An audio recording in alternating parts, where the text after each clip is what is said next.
Welcome students. आज की class में हम जानेंगे एसएमडी कंपोनेंट्स। जो एसएमडी कंपोनेंट हमारे इलेक्ट्रॉनिक्स में यूज़ होते हैं उनको हम किस तरीके से पहचानें। उसके अंदर कैपेसिटर, रजिस्टर, इंडक्टर, आईसी या किसी तरीके के डायोड्स के बारे में हम किस तरीके से उनकी फ़िज़िकल अपीयरेंस होती है, प्लस उसकी फ़िज़िकल अपीयरेंस के अकॉर्डिंग उनकी हम किस तरीके से कैलकुलेशन करते हैं, किस तरीके से जानते हैं, तो उसके बारे में हम इस वीडियो में जानेंगे।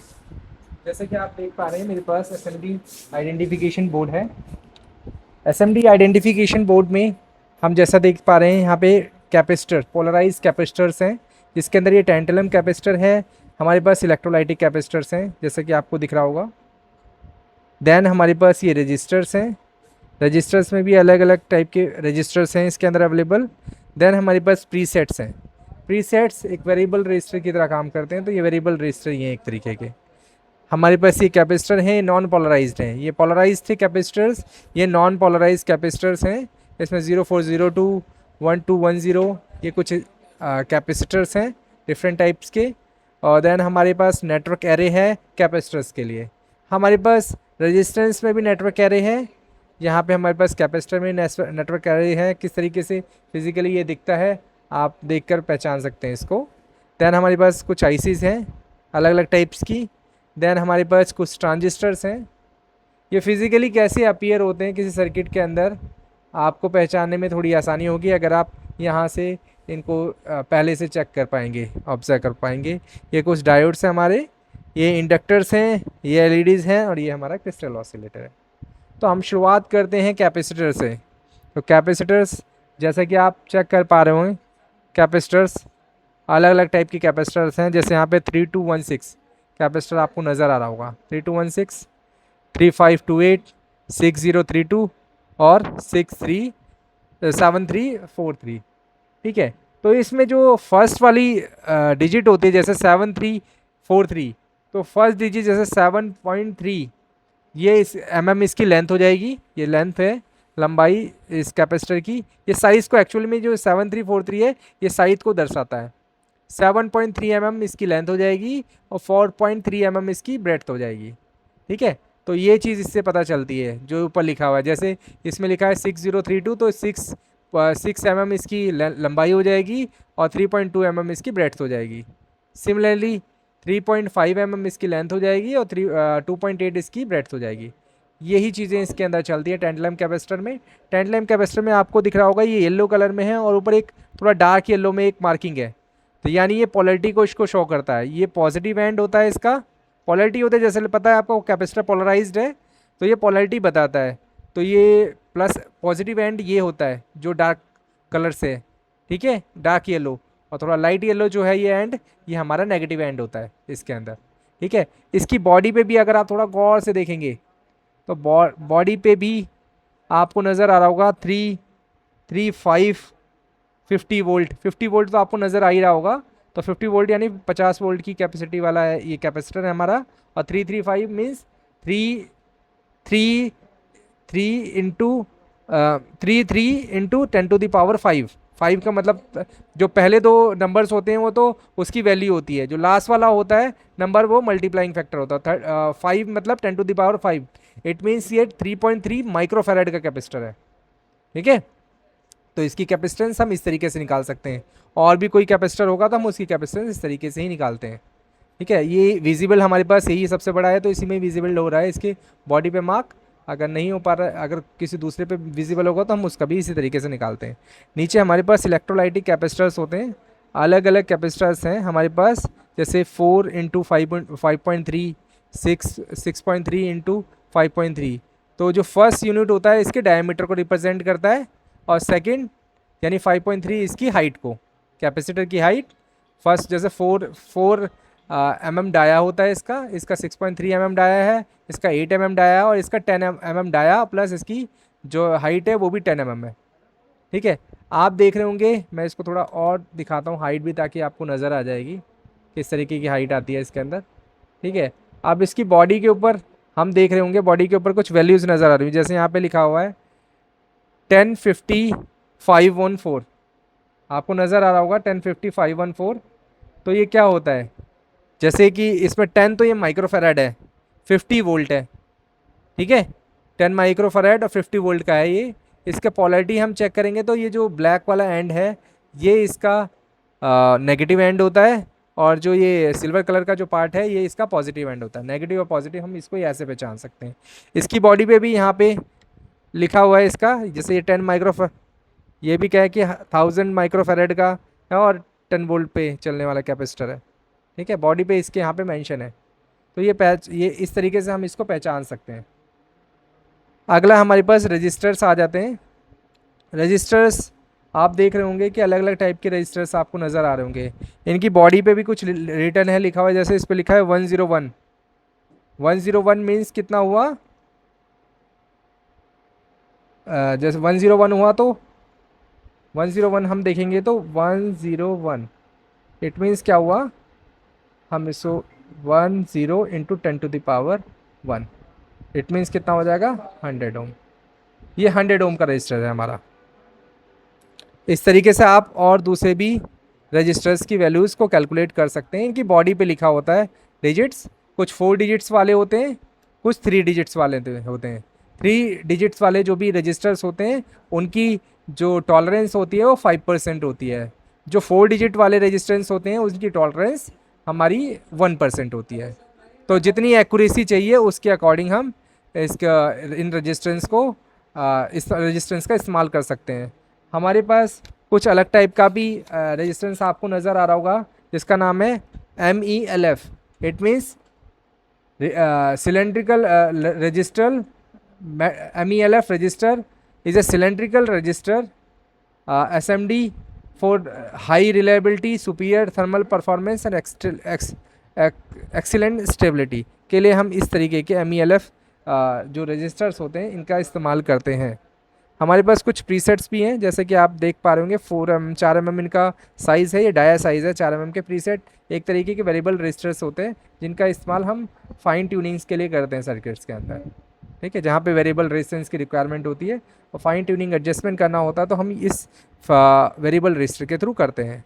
यहाँ पे आपको नेटवर्क अरे कुछ नज़र आ रहा होगा। नेटवर्क अरे एक तरीके के multiple register in a single chip और सिंगल आईसी या सिंगल पैकेट में होते हैं। तो इसमें एक ही रजिस्टर के अंदर 2 या 3 रजिस्टर्स होते हैं अलग अलग। जैसे इस वाले में दिख रहा होगा आपको 4 अलग अलग टाइप के रजिस्टर्स इसके अंदर बिल्ड दिख रहे होंगे।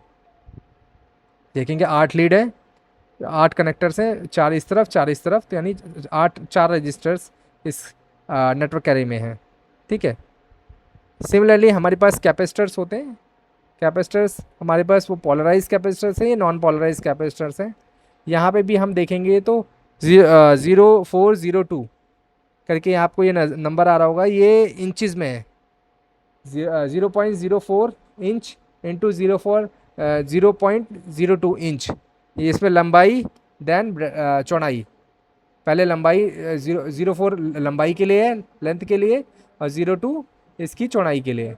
सिमिलरली 0.8 है वो इसकी लंबाई के लिए, और 0.5 इसकी चौड़ाई के लिए। ठीक है, इसमें पोलैरिटी नहीं होती है, नॉन पोलराइज कैपेसिटर्स होते हैं जो इनका ये पैकेज में आते हैं बंडल्स में, उनमें ही इनकी वैल्यूज शो होती हैं। फिजिकली इनकी बॉडी पे कोई वैल्यूज नहीं लिखी होती हैं।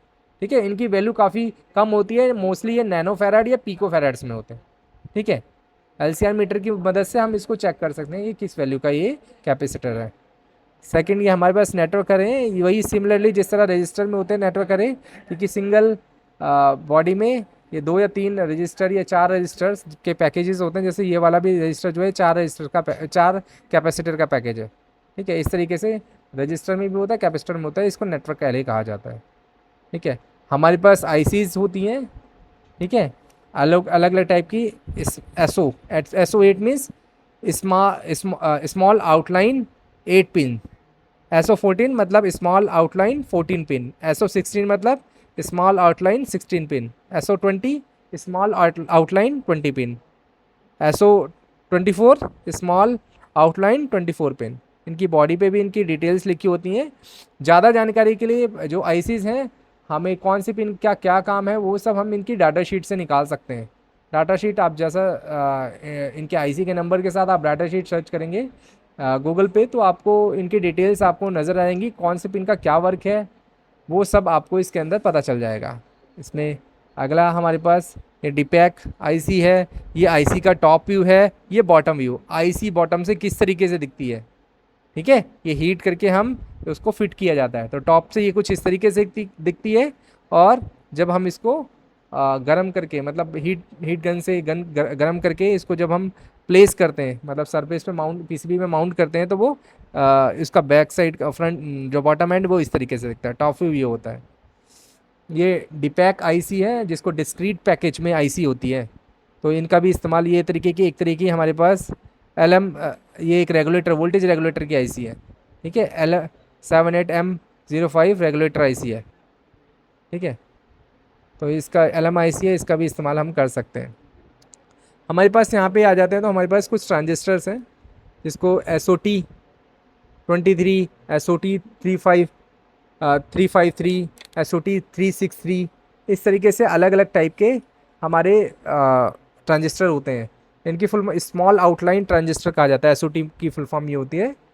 हम इनका इस्तेमाल कर सकते हैं। जब भी हम सर्किट में देखेंगे तो इसमें पता चल जाता है कि हमें ये कौन से ट्रांजिस्टर हैं। इनकी बॉडी पे मार्किंग होती है। ये मार्किंग हमें फिजिकली बहुत कम दिख रही है, बहुत छोटी छोटी मार्किंग लिखी होगी, तो उससे पता चलता है कि कौन सी आईसी है ये, ठीक है। तो उसको हम डाटा शीट से सर्च करके चेक कर सकते हैं कौन सा ट्रांजिस्टर हमारा ये कनेक्टेड है इस बोर्ड के अंदर, ठीक है। इसी तरीके से हमारे पास कुछ डायोड होते हैं, तो उनको डायोड्स को SOD से हम रेफ़र करते हैं, ठीक है। SOD जैसे स्मार्ट आउटलाइन डायोड। 353 डायोड है हमारे पास, SOD 323 डायोड है हमारे पास, SOD 87, MELF, ये भी MELF है, सिलेंड्रिकल लीडलेस, जिस तरह रजिस्टर होता है उसी तरीके से ये हमारा डायोड भी होता है, ठीक है। इसका भी इस्तेमाल हम अपने जो SMD PCB के अंदर कंपोनेंट प्लेस करने में करते हैं इसका, ठीक है। ये हमारा ब्रिज रेक्टिफायर है, तो 4 डायोड से बना हुआ एक ब्रिज रेक्टिफायर का एक मॉड्यूल है।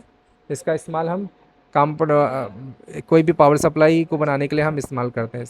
सेम हमारे पास इंडक्टर्स हैं 0402, 0606, 0603, 0805। इनका जो ये भी डिपेंड करता है, ये जो नंबर हैं ये सारे इनकी बॉडी के साइज़ के ऊपर डिपेंड करते हैं। बॉडी का size, length 0.08 inch, breadth 0.05 inch, ठीक है। तो इस तरीके से हम इंडक्टर्स को भी पहचान सकते हैं अलग अलग। LEDs है, जैसे कि आप सभी जानते ही हैं, लाइट इमिटिंग डायोड्स, ये भी हमारे पास कुछ अवेलेबल होते हैं, 3 मॉडल्स में अवेलेबल हैं। इनका इस्तेमाल भी, ये भी SMD कंपोनेंट्स हैं। जब भी हम ये फिज़िकली हमें विजिबल हो जाते हैं, जब भी हम कोई SMD कंपोनेंट देखते हैं, क्योंकि जब भी हम उसे ऑन करते हैं तो सबसे पहले LED ही हमें इल्यूमिनेट करके उसकी स्टेटस बताता है कि वो डिवाइस ऑन है या ऑफ़ है। जो भी कंडीशंस होती हैं वो ये LED ही बताती है। नेक्स्ट हमारे पास सबसे लास्ट फाइनल है ये क्रिस्टल ऑसिलेटर। जब भी देखेंगे माइक्रो कंट्रोलर से रिलेटेड कोई भी काम सर्किट होगा, इसके अंदर माइक्रो कंट्रोलर इस्तेमाल हो रहा होगा, तो वहाँ पे माइक्रो कंट्रोलर को चलाने के लिए एक क्रिस्टल ऑसिलेटर हम हमेशा इस्तेमाल करते हैं। तो ये किसी ना किसी टाइप में आपको मिलेगा। कुछ की शेप इस तरीके की मिलेगी, कुछ सिलेंडर टाइप में होंगे, जिस तरीके से हमारे कैपेसिटर होते हैं उस टाइप की शेप में होंगे, और अलग अलग 3-4 पैकेजेस में ये अवेलेबल होते हैं। देखेंगे तो मोस्टली मेटल फिल्म में ही अवेलेबल होते हैं, मेटल बॉडी में आपको अवेलेबल मिलेंगे। तो आप इस वीडियो के माध्यम से जान सकते हैं कि किस तरीके से हमारे ये टोटल SMD कंपोनेंट्स हमको किस तरीके से पहचान सकते हैं किसी सर्किट के अंदर। होप आप सबको ये अच्छी लगेगी वीडियो। आज के लिए बस इतना ही। नेक्स्ट वीडियो में हम किसी दूसरे टॉपिक को कवर करेंगे। धन्यवाद।